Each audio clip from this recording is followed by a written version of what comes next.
lebih kurang 25-30 tahun dahulu saya belajar di Amerika. Ya, di antara anak-anak Melayu ada beri peluang belajar di Amerika ni. Maka saya pun daripada mulanya saya cuba bertanya. Daripada masa sekolah lagi saya suka tanya. Saya kata, kenapalah Islam ni tidak dipandang tinggi, ya? Kita ni selalunya dipandang rendah. Kenapalah kalau kita berpakaian seperti ustaz, ya? Kita berpakaian serban, pakai songkok, pakai janggut, kita akan dipandang second class, third class, ya? Dan orang muda tak nak pakai, ya? Selalunya yang macam saya ni lah, bukan macam tuan, saya dah masuk senja ni barulah yang nak pakai, ya? Kenapa? The perception is that way. Kenapa orang melihat Islam tu kalau yang ini macam tu keadaannya? Always kalau pakaian, kalau dari segi ekonomi pula, selalunya ustaz tu taklah kaya, ya? Pakai kereta Proton buruk ke contoh.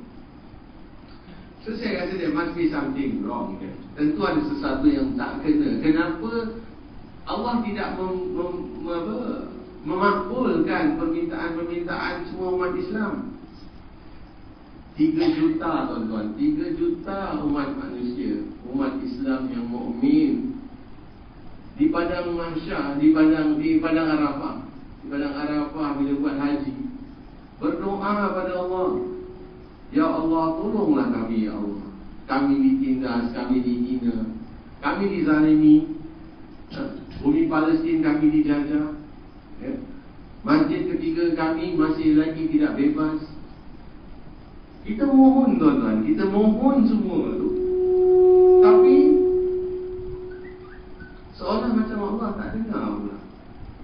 Malah teguh sekarang, ya? Dengan keadaan kita tengok sekarang ni, dulu sudah satu cerita Usama Ladin dengan dia punya Al-Qaeda dah hilang kan, bila kononnya mereka dapat bunuh. Sekarang dengan IS pula, ya? Kita lihat kekejaman yang mereka buat, Islam sama Islam berbunuhan. Kenapa sampai jadi ini? Bukannya Allah memberikan kita kekuatan untuk membebaskan Masjid Al-Aqsa, malah lebih teruk pula kita diganjal. So kita muhasabah, kita tanya balik, why? What's wrong? Apa dah jadi? Maka saya tertarik dengan di antara hadis Qudsi yang 40. Allah menyatakan bahawa hamba-Ku datang kepada dalam keadaan pakaian yang khusus, ya? Dalam keadaan rambut yang tidak terurus, datang mendadak tangan kepada-Ku, memohon, ya Allah, berikanlah aku makanan, berikanlah aku pakaian, berikanlah aku perlindungan.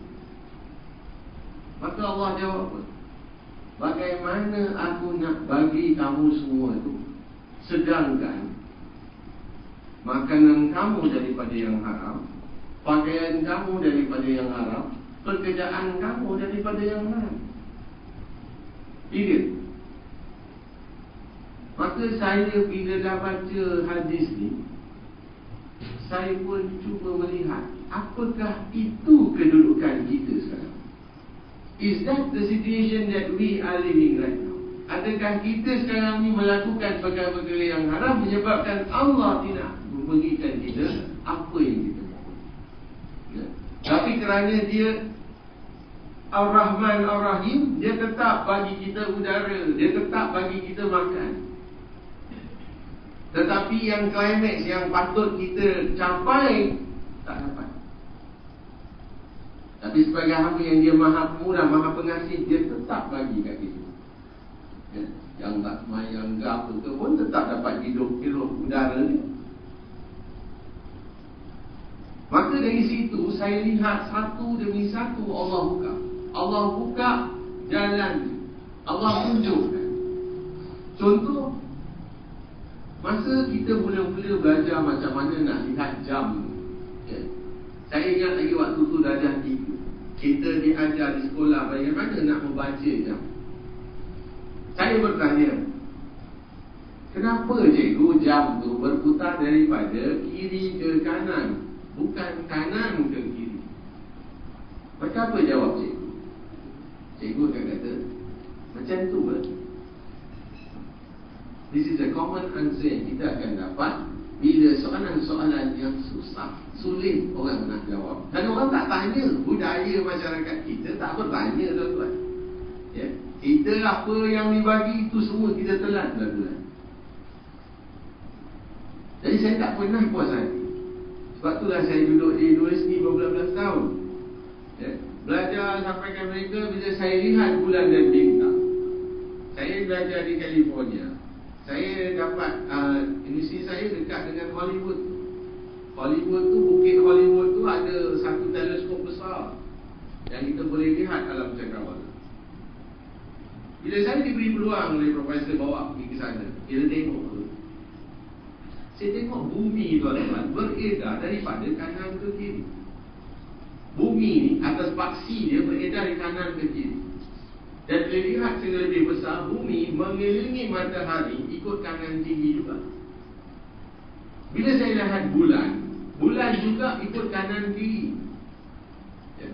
Bukan seperti, maknanya anti-clockwise, anti-clock.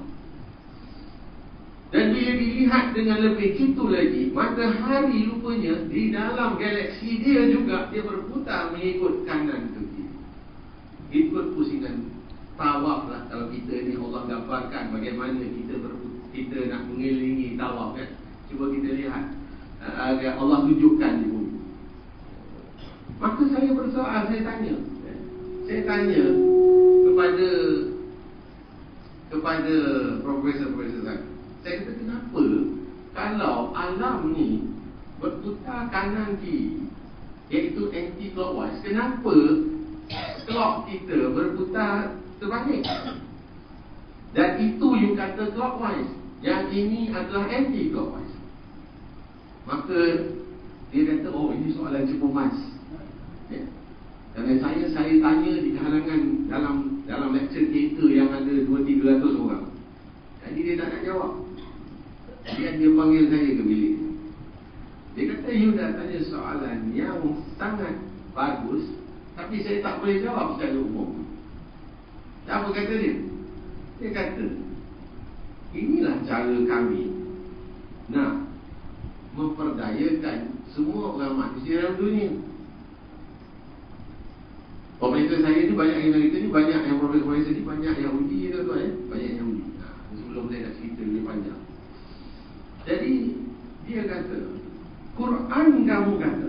Dia kata, Quran kamu kata, laqad khalaqnal insana fi ahsani taqwim.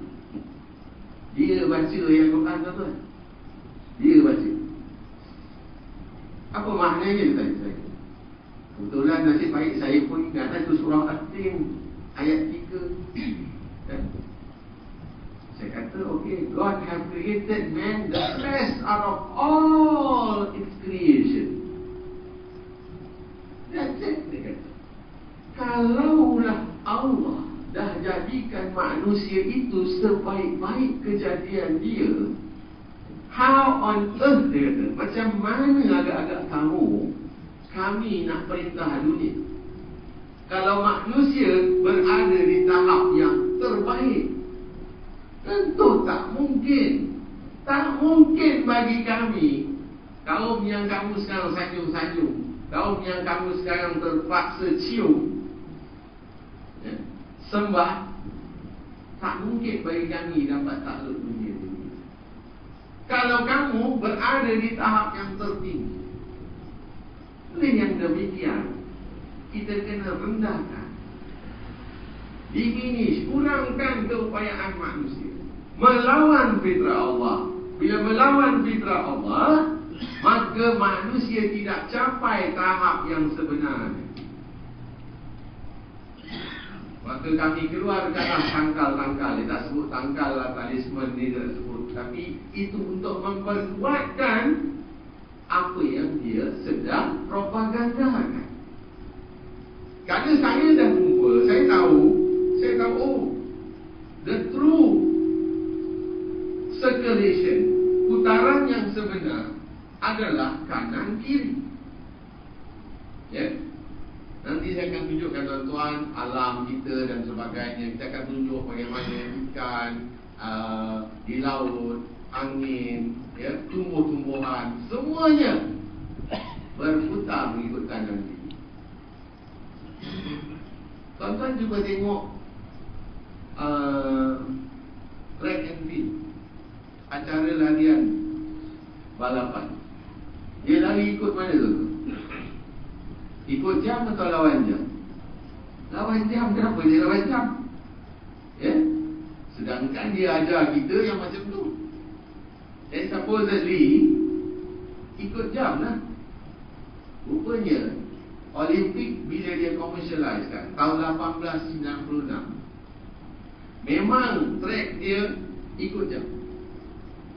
Track dia, tuan-tuan boleh buat sejuka sejarah, pergi balik ke Greece, kau boleh tengok. Saya pun ada dia punya video. Tahun 1896 ikut jam, tahun 1900 juga ikut jam. Tetapi atlet mengeluh tak dapat kejar masa dan letih. Maka Olimpik yang ketiga, track dia tukar. Dia tukar kepada seperti sekarang, itu lawan. Dan selepas itu semua acara-acara sport semuanya terpaksa lawan jam. Lumba basikal, lumba kereta, lumba renang, lumba kuda, semuanya lawan jam.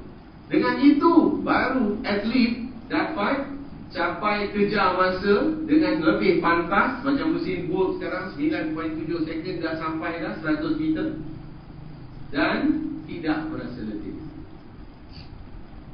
Tuan-tuan pernah dengar orang keliling tawaf tu, yang sakit ke, yang lumpuh pula, yang pakai kursi roda, dia ngeluh letih lah tawaf ni.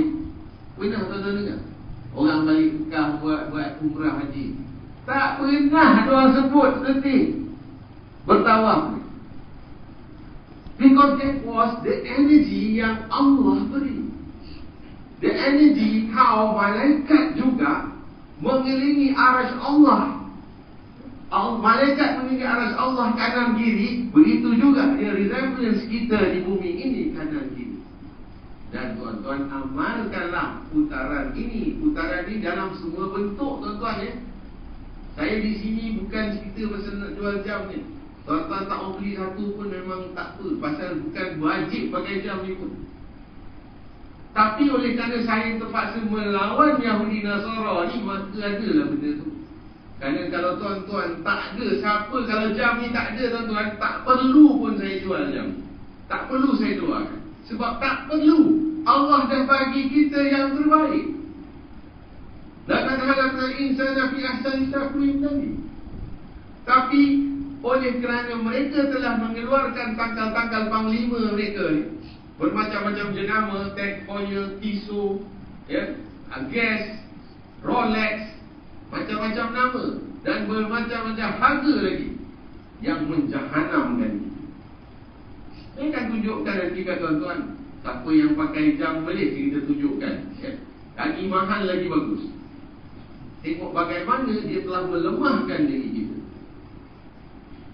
Tahun lepas waktu di Madrid, saya berpeluang untuk buat benda yang sama kepada Datuk Seri Hassan Malik, Menteri Perdagangan Dalam Negeri dari waktu itu. Dia pakai jam 80,000 tu. Sama juga, lemah. Sebab apa? Lawan fitrah Allah. Jam yang ada sekarang ini melawan fitrah Allah. Allah buat begitu. Bila saya lihat bumi itu, signifikan dia berputar daripada kanan ke kiri, rupanya mengeluarkan satu gelombang yang menjaga kemaslahatan bumi. Yang ozone layer lah, all these are coming out daripada putaran kanan kiri tadi, yang menghalang bumi daripada dicemari oleh unsur-unsur negatif daripada planet-planet ataupun daripada matahari. Cahaya radiasi matahari yang mengancam bumi, benda tu menghalang. Begitu juga kita dalam badan kita tu. Darah dalam badan kita berputar, masuk kat jantung, ikut kanan, keluar itu. Darah dan jantan makan macam tu, tapi jam kita buat terbalik, dia bagi confuse. Ya? Saya boleh explain pasal hal lari tadi. Kalau tuan-tuan nanti nak berjogging, buatlah jogging ikut pusingan tawaf. Rumah tu kalau keliling, kalau rumah banglo, keliling rumah ikut pusingan tawaf. Tuan-tuan kata beza. Kenapa? Because why? So simple. Understanding in science very simple. Jantung sebelah kiri. Jantung sebelah kiri, kalau kita ikut pusingan tawaf, di sini kita punya centrifugal force. Ya? Maka jantung dengan centrifugal force tidak ada satu pun halangan. Direct, selari. Maka kita lari pun, kita jalan ke apa semua, tidak ada benda yang menghalang. Tetapi berbalik kepada kalau kita pusing sebelah sini, kita ikut jam. Kita ikut jam, jantung di sini centrifugal force, di sini ada ruang kosong. Paru-paru kita ni menjadi satu benda yang menghalang, ya, proses selari itu tadi. Sehingga dengan automatiknya kita perlukan tenaga yang lebih, ya, dan akan menyebabkan kita lebih letih dan kita tak dapat nak kejar masa. Tuan-tuan tahu tak, pernah kajian dibuat, satu hamba Allah kalau diletakkan di satu padang yang lapang, satu padang yang lapang, kita tutup mata dia, kita biar dia berjalan seorang-seorang. Dia akan berjalan. Bila dia pergi, tuan-tuan akan tengok dia sampai balik dekat tempat yang dia jalan tadi.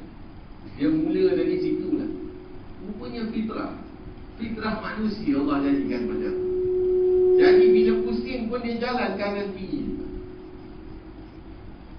Bila saya buat kajian melihat pada sel-sel dalam badan, kita tengok sel-sel yang bawa penyakit, virus yang bawa penyakit, dia berputar juga. Putar dia ikut jam juga. Tapi kalau pathogen sel yang cuba melawan, yang menangkis, yang antibakteria, yang akan lawan sel-sel virus yang bawa penyakit tadi, dia berputar ikut pusingan tawaf kanan. So banyak sangat bukti-bukti yang menunjukkan bahawa putaran harus putaran kanan kiri. So, kenapa pula yang ada jadi macam ni? Ini dia satu lagi rahsia di sebalik. Yahudi Nasara, Allah dah kata dalam Quran, takkan redha dengan kamu. Ya? Dia takkan redha. Apa agenda dia? Allah dah kata dah 1400 tahun lagi. Dia kata Yahudi Nasara takkan redha dengan kamu ni selagi kamu tak ikut dia. So boleh ke tiba-tiba dia accept apa yang kita buat sekarang ni? Contohnya Islamic banking. Dia terima Islamic banking. Tuan-tuan, bidang saya sebenarnya ekonomi. Dan saya adalah orang yang mula cerita kat Malaysia ni pasal dinar dirham. Ya? Tapi memang orang macam saya takkan popular. Dan itu bukan tugas saya nak popular. Saya nak sampaikan yang benar ni. Itu juga satu benda pembohongan dia orang ni. Duit kertas sekarang bukan duit tu, satu sihir yang besar betul dia orang buat. Tapi sulit. Kita lahir-lahir dah tengok itu. Tiba-tiba ada orang kata dia tak bukan duit dan sebagainya. Memang kena orang pening lah nak terima kan. Maka saya dalam perjuangan ni, saya faham kenapa susahnya Rasulullah nak sampaikan cerita Islam tu dulu. Kenapa lebih kurang 13 tahun di Mekah dapat 70 orang lebih je yang nak ikut Islam. Ya? Tak ramai. Kenapa? Rupanya memang pasal benda tu memang tak ada orang nak dengar. Benda yang semua orang lahir-lahir dah sembah patung Lat dan Uzza, tiba-tiba dia kata tak boleh. Kan? How could the Quraysh accept so such a thing kan? Memang macam kita lah kat sini, tiba-tiba kita makan nasi, tiba-tiba orang kata jangan makan nasi, kita kena makan makan rumput contoh. Kan? Orang kata gila ke apa dia ni? Kan? Elok-elok makan nasi, so makan rumput. Contoh lah. So that's how, kenapa orang susah, bukan mind kita dah di block tu gitu. Tuan-tuan ni, balik kepada cerita kanan kiri tadi. Jam tu, saya tengok rupanya jam yang pertama bila dia orang buat jam yang jam pusingan macam ni. Asalnya ada sekarang ni ada, tuan-tuan pergi ke Jerman dia boleh tengok di museum dia. Jam tu memang pusingan kanan kiri, tapi dia telah berhentikan dan dia letak di museum. Jadi orang tak tahu, tak perasan yang itu sebenarnya kanan kiri. Tetapi bila dia komersialkan untuk dijual, dia tukar rotation dia dan dikomersialkan. Kita ni diperkenalkan dengan jauh oleh British, ya. Orang Melayu yang kerja dengan British masa tu dapat hadiah rasa glamour, pakai kan. So itu asalnya. So kita pakai tanpa mempersoalkan apa benda ni, ya.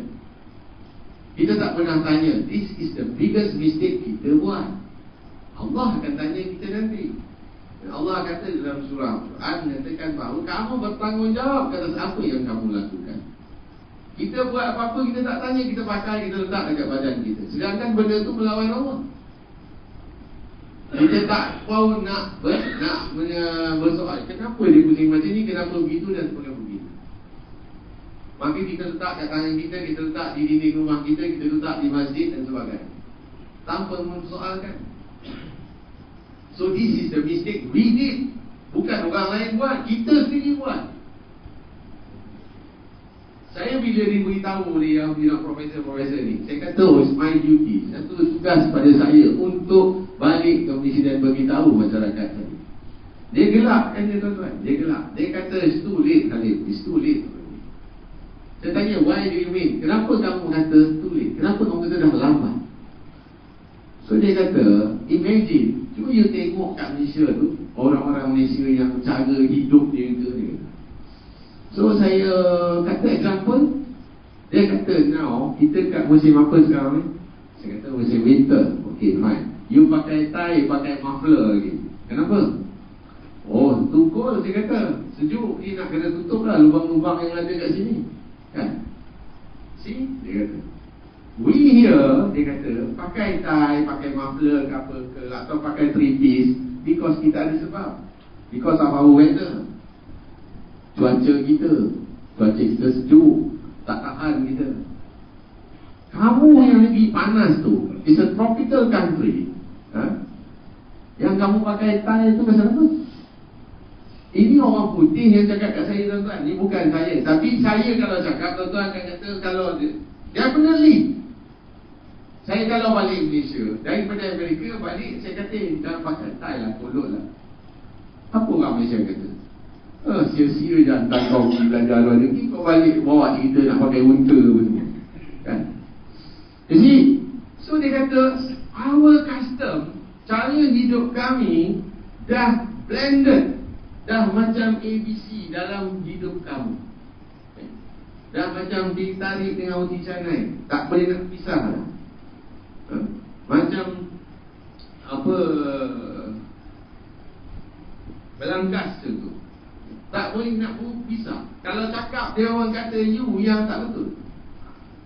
That's what going to happen to you. Itu yang akan berlaku kalau kamu balik Malaysia, kamu cakap dekat orang ini tak kena, itu tak kena, jam tak betul, duit tak betul. You akan tengok kan. Saya kata fine, betul, what you say is going to happen, tak apa. But itulah tanggungjawab saya kita bagi. Ya, alhamdulillah lah hari ni sebab saya dapat sampai ke Sungai Ramal. Saya dah banyak tempat pergi, tuan-tuan. Saya tak pergi satu tempat, tak ada orang akan panggil saya lepas tu lah, ya? Dan saya tak pernah kisah. Saya bukan nak pergi nak cari populariti. Saya pergi nak sampaikan je, lepas tu sudah lah. Tanggungjawab masyarakat tu lepas tu nak fikir nak buat apa. Kalau nak buat dia buat, tak nak buat, itu antara dia dengan Allah. Saya dah sampaikan, itu je. Itu je yang saya. Okay, I'm not asking for popularity, kemudian nak pergi itu, nak itu dan macam-macam. In fact, hari ni saya nak hadiahkan 1 jam kalau boleh masyarakat Sungai Ramal hari ni.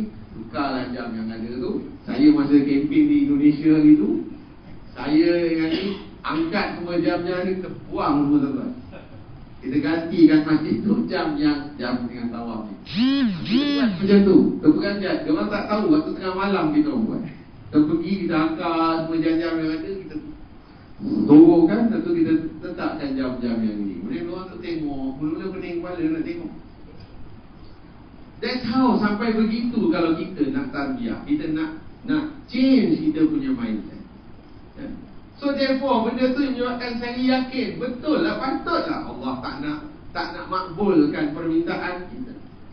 Kita dah buat benda-benda haram tu, benda-benda yang dia tak suka. Kan Nabi dah kata, ya, saya sebenarnya nak minta maaf, saya ni bukan pengajian ustaz orang kata, tapi sebenarnya saya nak membetulkan keadaan. Ustaz supposedly semua orang ustaz lah, ya. Dia bukannya satu profession, you pergi Al-Azhar balik jadi ustaz, you pergi Jordan balik Al-Azhar. No, ya. I am a financial economist, itu bidang saya. Tapi saya nak pecahkan benda ni kat masyarakat Malaysia supaya dalam surau masjid kita boleh ajar juga kewangan, kita boleh ajar juga ekonomi.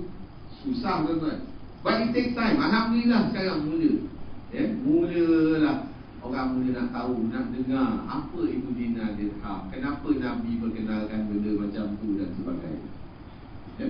So come back to kepada cakap mana dah saya tadi, ya, tukar jam. Saya tukar jam tu, jadi kita nak kena tukar. Jadi saya kat sini pun saya hadiahkan jam ni, kan? Hadiah nanti tak lagi saya akan bawa. Mana jam tu? Ada itu kan? Okay, tak apa, sebelum tu kita akan nanti kan surau ni bolehlah pakai jam yang itu, kan? Tuan-tuan tak nak pakai, tuan-tuan nak pakai aura sini. Tengok tuan-tuan, apa dia buat sekarang ni.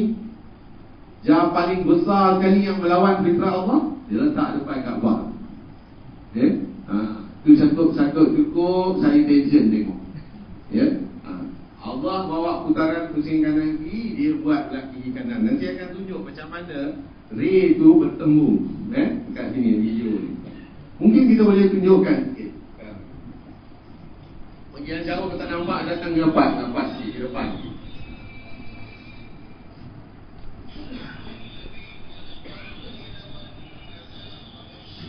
Berhenti kan?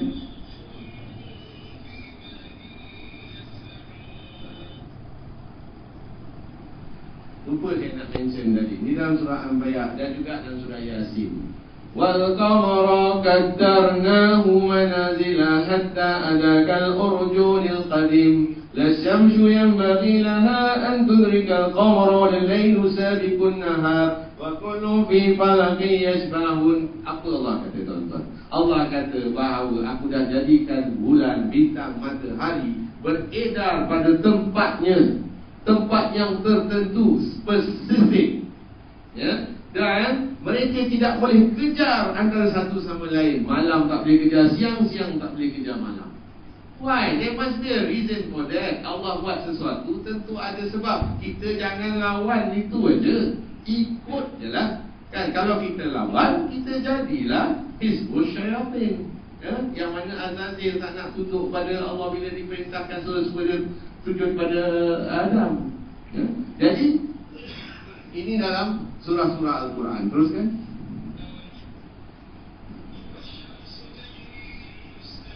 Ini yang saya dah baca tadi.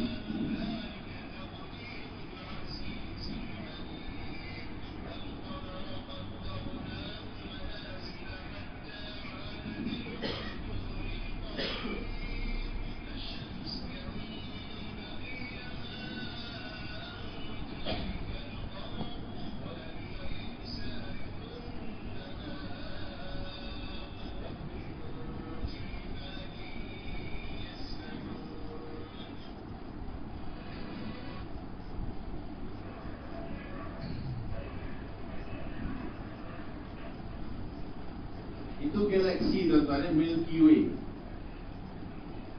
Berbilion-bilion bintang tu berbintang macam tu. Kanan kiri.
radiasi yang dikeluarkan oleh matahari, ya, yang mana boleh membahayakan bumi. Dan gelombang-gelombang biru itu adalah gelombang yang dikeluarkan oleh bumi untuk menghalang, menangkis daripada matahari sampai ke bumi tadi, ya. Itu semua adalah hasil daripada putaran kanan ke kiri.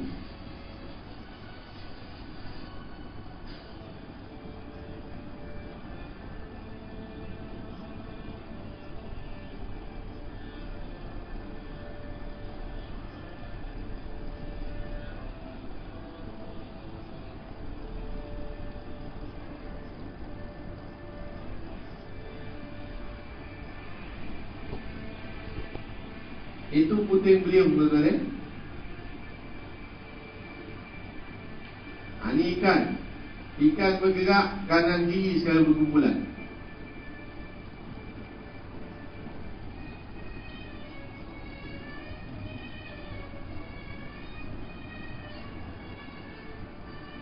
Tuan-tuan tengok tumbuh-tumbuhan.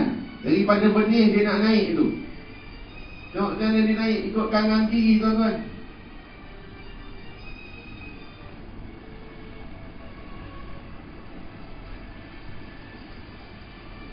Kalau tumbuh-tumbuhan pun tak nak lawan Allah, kita suka tak suka kita lawan tanpa kita sedar. Mana Allah tak marah.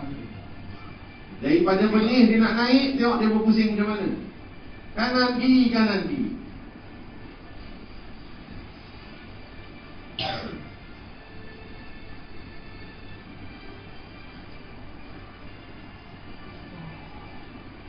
Ini tuan-tuan, seorang saintis Jepun buat kajian ke atas siput yang cenderang dia ikut pusingan kanan tawaf dengan yang lawan. Kalau yang lawan yang ikut yang macam jam sekarang, kiri kanan, dia boleh makan tu. Ular boleh makan siput tu.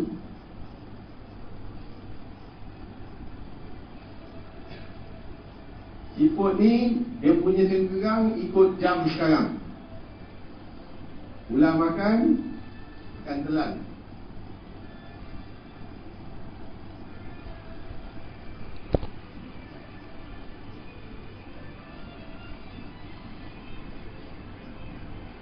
Ini pula ular ni cuma makan, yang siput ni cenderang dia ikut pusingan tawaf.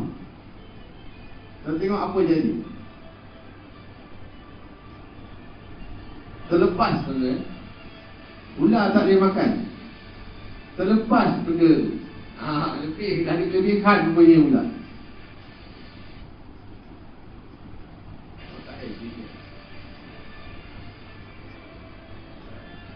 Ini track and field,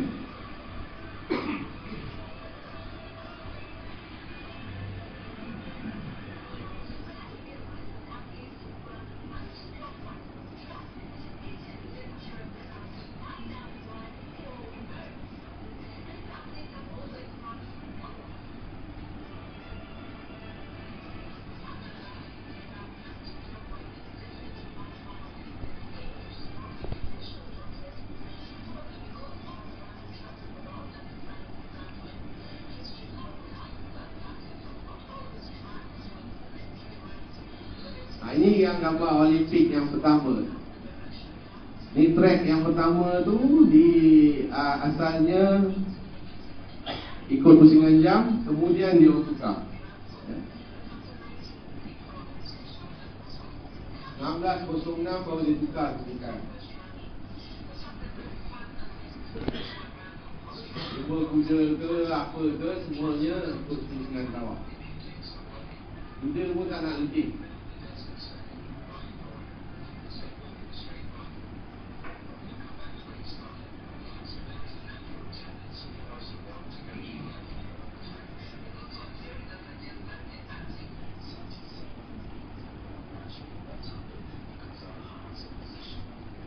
Yang saya explain tadi tentang jantung sebenarnya.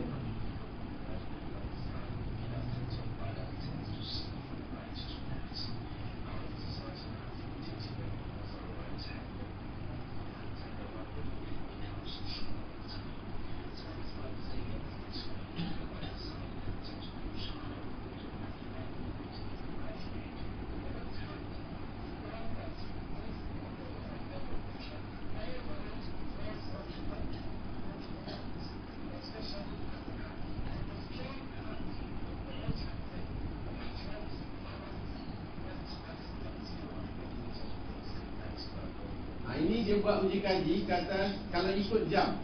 Ni diorang ni lagi ikut jam. Tengok entry tu sampai kat situ macam mana rupa diorang tu. Semua letih, kita nak mati lah.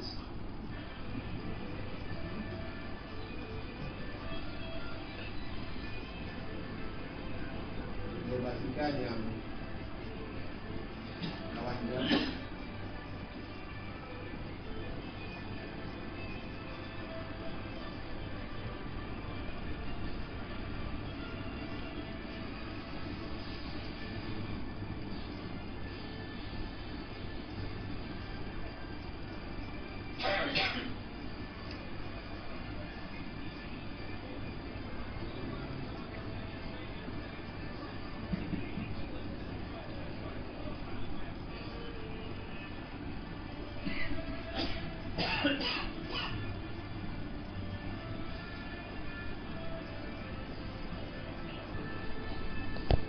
Ini darah dalam badan yang masuk ikut kanan keluar ke kiri.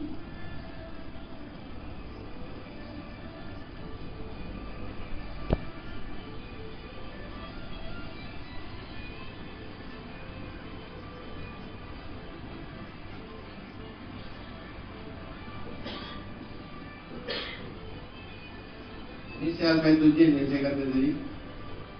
Bakteria baik akan ikut pusingan kawak.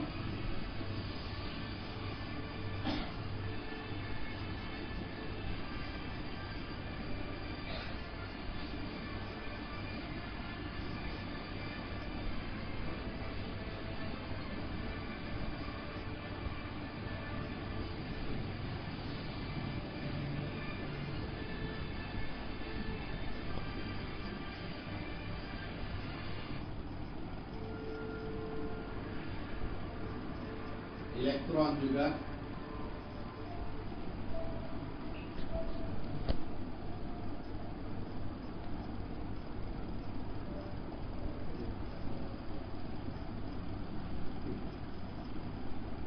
Dan surah Ar-Rum ayat 30 mengatakan bahawa tangan-tangan manusia lah yang membuat jahanam dan bumi ni tadi. Ya. Contoh kalau banjir yang teruk baru ni berlaku di Kelantan, Terengganu dan sebagainya, semua agak-agak kita, tuan-tuan. Ya? Ini saya nak beritahu tentang bahayanya petroleum. Stop betul.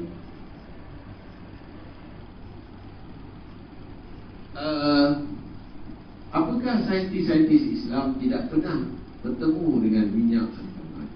Sebenarnya mereka dah temu lebih awal. Al-Biruni, Al-Hawarizmi dan sebagainya dah temui benda ni lagi awal, tahun 1100. Tapi kenapa mereka tak perkenalkan? Kenapa mereka tak perkomersialkan? Kerana ulama-ulama Islam menggunakan Al-Quran sebagai panduan. Basis dia untuk dia perkenalkan salah satu benda kepada masyarakat, dia akan lihat kemaslahatan, kebaikan dan keburukan. Allah dalam Al-Quran bila dia nak mengharamkan khamar, arak, tak ada terus haram. 3 kali ayat tuan. Ayat pertama kata ini tak bagus, ayat kedua kata yang ni lagi baik daripada yang itu, ayat ketiga baru kata tu kata haram. Dan orang Arab argue, dia kata jika minum arak ni boleh bagi panas badan, malam-malam sejuk tak tahan. Allah kata ya ada baik dia, tapi yang buruk dia lagi banyak. So the same goes with petroleum. Minyak pun ada baik dia, tapi lagi banyak buruk dia, tuan-tuan. Sebab tu bila benda ni sampai ke pada Western Renaissance, tahun 1500-1600, mereka exploit because they don't have Quran as their guidance. Mereka gunakan jin dan syaitan sebagai panduan penasihat mereka. Maka exploitation of petroleum, cuba saya cerita pada logik lah. Saya dah bagi tahu ceramah ni dekat Petronas, kat mana semua dah bagi dah. Senyap semua tak boleh jawab. Minyak petroleum ni duduk di mana, tuan-tuan? Dalam perut bumi. Dalam perut bumi. Dia bila duduk dalam perut kita, kita buat, kita sedut. Seperti tadi tu, sedut ke atas. Kita suck all the oil up. Ada bila kita sedut dia tempat tu jadi kosong, kan? Ada kita ganti apa-apa? Mana dia kena dia apa? He didn't go and put anything there. It's a hollow place. Ya, tempat tu jadi kosong, ruang kosong, angin yang, maka berlakulah gempa sana sini. Tanah runtuh sana sini berada tempat. Every second sebenarnya berlakunya earthquake. Cuma kita tak tahu pasal tempat yang tak ada orang. Yang akan heboh bila tempat yang ada orang. Tapi every second earthquake is happening everywhere, all over the world. Ya. Kemudian minyak ni bila dibawa ke atas, tempatnya sepatut dalam perut bumi, bawa ke atas, apa kerja kita? Kita bakar daripada 24 jam kita bakar. Dia bangun pagi sampai dah besok pagi. Tenaga elektrik, ya, buka kunci motor, kereta, apa sahaja yang kita bakar. Menyebabkan berlaku apa? Berlakulah global warming. Menyebabkan ais di kutub utara dan kutub selatan bercair. Bila dah cair, retak-retak dan sebagainya, menyebabkan paras air bumi, paras air laut bertambah naik. Kita tak kisah pasal Malaysia tak tenggelam, tapi banyak pulau-pulau lain yang dah tenggelam. Pulau-pulau di New Zealand, di Australia, banyak yang dah tenggelam. Yang mana aborigin dia terpaksa lari ke tanah besar. Tapi orang tak pernah peduli lah pasal dia orang tu orang yang tak penting, ya? Maka nobody cares. But what about our future generation? Usia akan datang. Maka kita lah yang buat kerja jahannam kan. Teknologi-teknologi yang kita guna, bukan kita tak boleh pakai, tapi kita kena pakai cara berpada-pada. Contoh tuan-tuan, boleh tak seorang pinjamkan saya handphone dia? Handphone yang ada mahal sekali pun lagi bagus. Saya nak tunjuk effect of radiation. Ini yang saya ada kat sini ni adalah radar untuk kesan radiasi. Ini bunyi dia perlahan boleh tolong sampai ada bawa handphone. Tak silap handphone. On kan tu? On kan? Ni handphone Haji Maknum. Saya dekatkan bunyi dia dah jadi macam mana? Itu dekat tempat mulut tu. Itulah tenaga yang sampai beribu-ribu dia akan naik.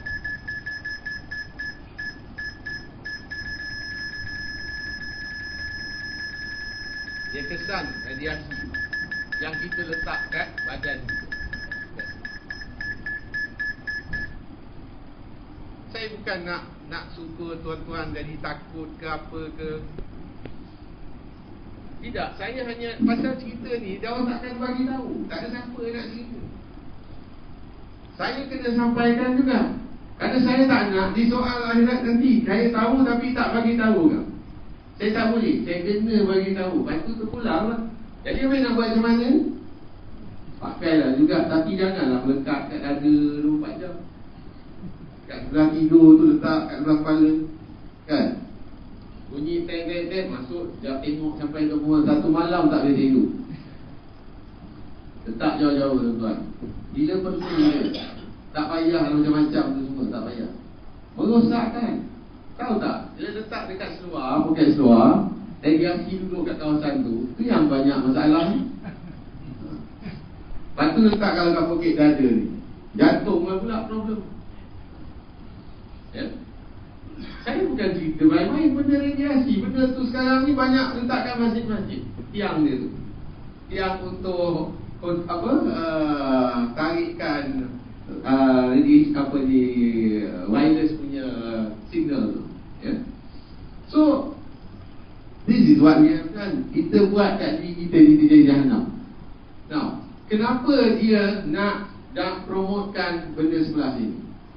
Pusingan kiri kanan tuan-tuan, dia aktifkan otak sebelah kanan.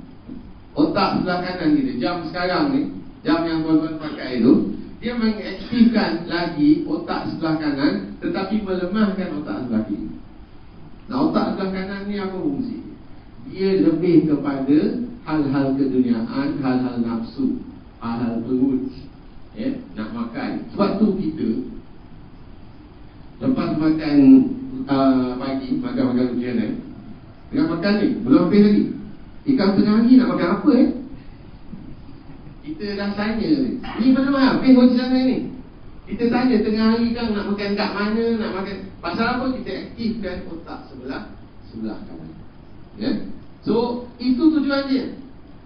Sebab tu, cuba kata-kata orang, berapa ramai yang suka main catur berbanding main dam? Kampung-kampung Melayu, kat kampung sini lah tempat lain. Tolak dam dia suka. Main catur pun ramai, tak ramai orang. Berfikir ni sebelah kiri. Ya? Quran untuk siapa? Allah kata Quran untuk orang yang berfikir. So, yang begini Nasrani tahu, jangan aktifkan sebelah kiri, maka promotekan yang akan melemahkan otak sebelah kiri.